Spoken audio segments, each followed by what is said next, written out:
Hi everyone, welcome to another episode of Curing Kitchen Chaos. Today I want to talk to you about meal planning versus food prep. What's the difference and maybe which style works the best for you, for your family, and for your kitchen style, time, and budget. So let's get started. First, do you meal plan?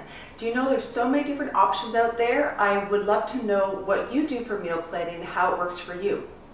I want to start off by going over what meal planning is. So I've broken it down to 4 different options of different meal plans that are out there for you to utilize. So the first one is businesses, services that prepare meals for you fully. So it could be a whole casserole, it could be whatever the item is, but it's fully ready for you to go, and usually there's no prep work, no cutting, no nothing like that involved. It's usually one of those either eat it when it's hot or throw it in the oven kind of deals. Now these can be done through businesses like Supperworks or personal chefs. And there's different services that you can go right to their storefront and purchase these items as well. Really check on your area because it totally depends on where you're located for what services are offered, because these are more geographically based services that don't overly cater to different areas, but you can always check it out and see. The second one I want to talk about is services that deliver right to your door. So that's things like Chef's Plate, Blue Apron, One Potato, for example. There's so many. Again, check for what your local area, what they service and provide. So last night I had my Chef's Table delivery come, and this is all the items. It's all portioned out. Even my fresh cut pineapple is portioned out. All the vinegars, wine, sesame oil that I need to use for this is a sweet and salty coconut rice that we're going to have for dinner tonight. All my ingredients are all there in their portion sizing. I just have to prep, follow the menu card that was provided as well, and go step by step. Again, these are both actually vegetarian ones that I purchased for this week. Maybe about once to twice a month I'll purchase these just to kind of give me some variety in the kitchen, and I really like it. You know, it feels like you're on a cooking show. Everything's all prepped. All you have to do is like kind of chop and cook as the instructions tell you. So it's worth checking out. Again, check out what's in your local area to provide.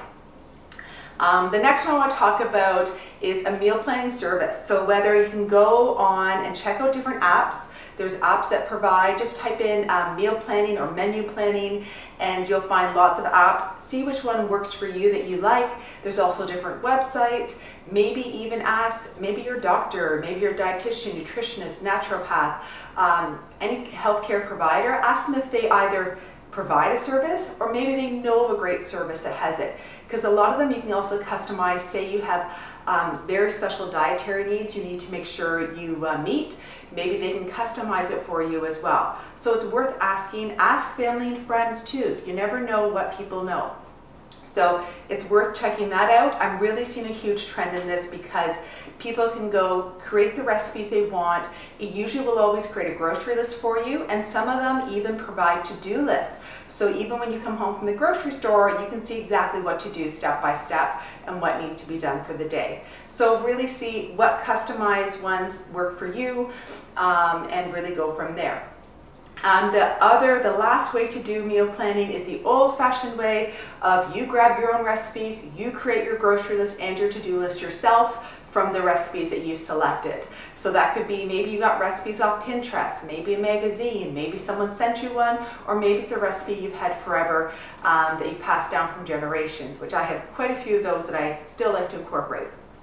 So really see what works for you. The thing about meal planning, it can be expensive, right? You can either pay for a service sometimes. You know, these meals, I can go to the grocery store and get it a lot cheaper myself. But I always take into consideration, there might be items in here that I don't stock in my fridge or in my pantry on a regular basis. So, and I might have to buy a large quantity of them, where here it's all portioned out. So I see this as maybe we're not going to be dining out this week, so we do something like this instead. So really make sure it fits into your budget for what you want to spend for food. Make sure it gives you the time allotment, because each one of those meal planning options I gave you have different times. If you're not cooking anything, that's a huge time saver. So what's important to you, your family, and how your family runs. The other thing I find some friends say is sometimes with meal planning, maybe you forgot to buy a few key ingredients that really make that dish. So then you kind of have to improvise, you have to kind of rejig what you're going to have for dinner that night. So I know some people just find it more frustrating than convenient. So give it a try, see what works for you.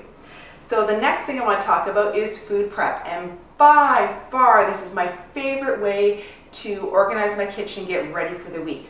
So what's food prep? Food prep is you just prep a bunch of different foods. I've broken it down to different foods that I find give me more success and give me less time in the kitchen. Because even though I love to cook, I do not want to spend my whole day or my whole evening in the kitchen. That just doesn't work for me and for my family.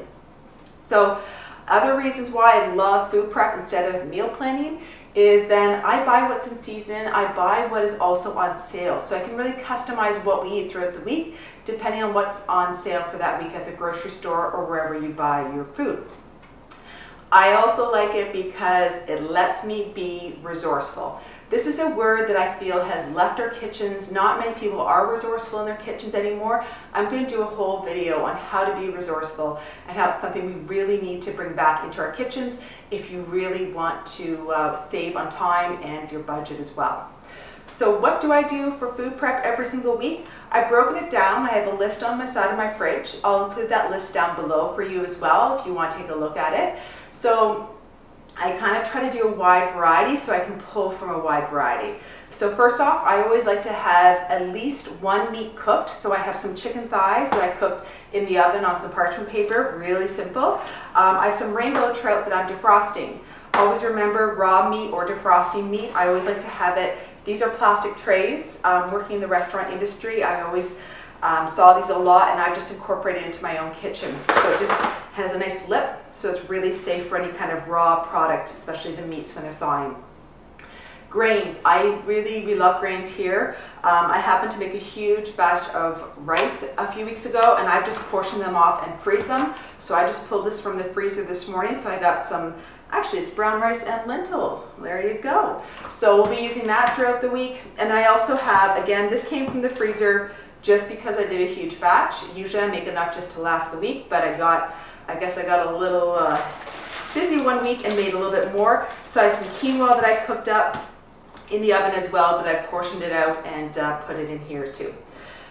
Things like sweet potatoes. I love cooking sweet potatoes. We eat a lot of them. We've already gone through I think like 4 this week. So I cooked up some more when I had the oven on for the casserole I made last night.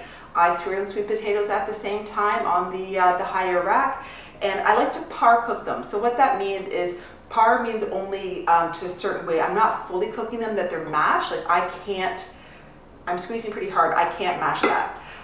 So what I do, I like to cook them just until they're fork tender. And then I can use them for whatever I want. So if I want to make sweet potato fries, if I want to do cut them into rounds and saute them or whatever, or if I want to cook them further and make sweet potato mash, I can. I'm just not limiting what I can do. So when you par cook things, even things like your veggies, like I do broccoli and cauliflower, I might just blanch them and then I can use them any way I want throughout the week. Things like salad dressings. I really do not like store-bought salad dressings, just not my cup of tea. So I make my own with Dijon mustard, any kind of vinegar that I have on hand, and olive oil, and then I always have salad dressing on hand. It takes me probably about 15 seconds to make this. It's so darn quick. If you've seen my express lunch video, you know how much I love prepping for lunches, getting ready. So this is exactly the veggies that I prep for that. My 2-year-old son loves oatmeal. We actually ate half of this morning for breakfast. So I make a double batch of oatmeal. So I know I can have that on hand for breakfast or for snacks or for dinner if need be.